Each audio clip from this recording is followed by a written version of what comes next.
մեր եկեղեցիները չուլանացված են, չուլանացված։ Ով որտեղ ինչ ոչ պետքական ապրանք ունի, մեկ էլ գնում ես տենում ես, ասենք ինչ որ ավելացած մետլախ, պարկով ցեմենտ, ապալովկի հին կտորներ, ենթադրենք արմատուրայի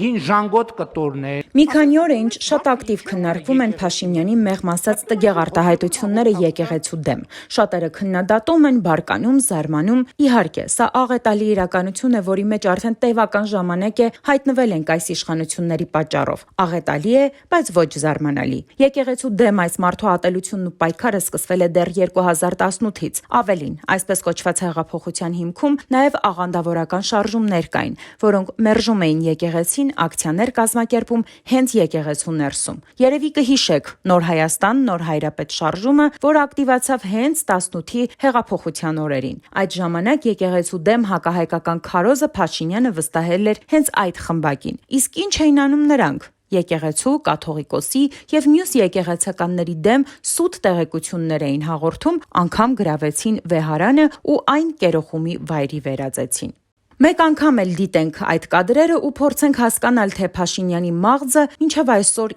ինչու է ներսից իրեն ուտում։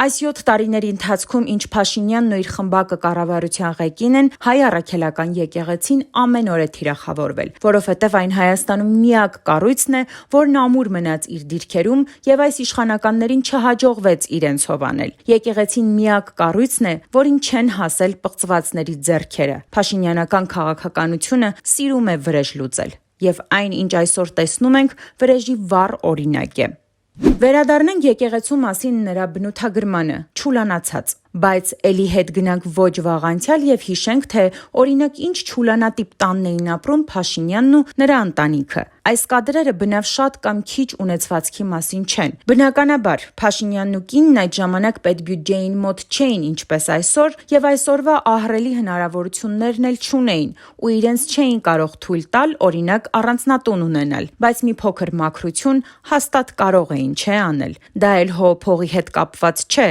բայց այս ընտանիքը փաստորեն սիրել է թափթփված կեղտոտ պատերով կենցաղը։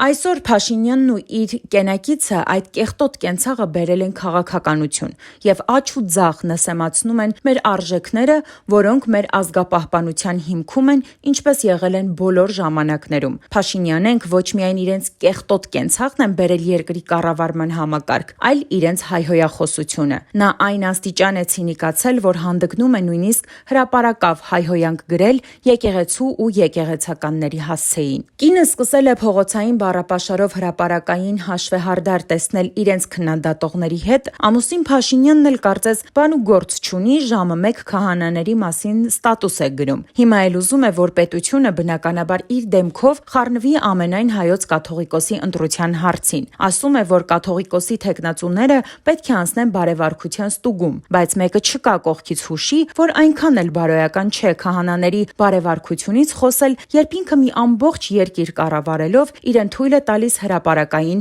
հայհոյանք գրել։ Կամ ով պետք է ստուգի քահանաների բարեվարքությունը։ Ալեն Սիմոնյանը, ում մայրը միջնամատ էր ցույց տալիս, Վահագն Ալեքսանյանը, ում մայրը փողոցային բազար էր սարքել, թե Արսեն Թորոսյանը, ով երկրի գլխավոր ամբիոնից հայհոյում էր։ Իսկ գուցե Ավինյան Տիգրանի հայրը։ 500,000 սարքեն, որ ամեն համբալ չգա կայնիստե։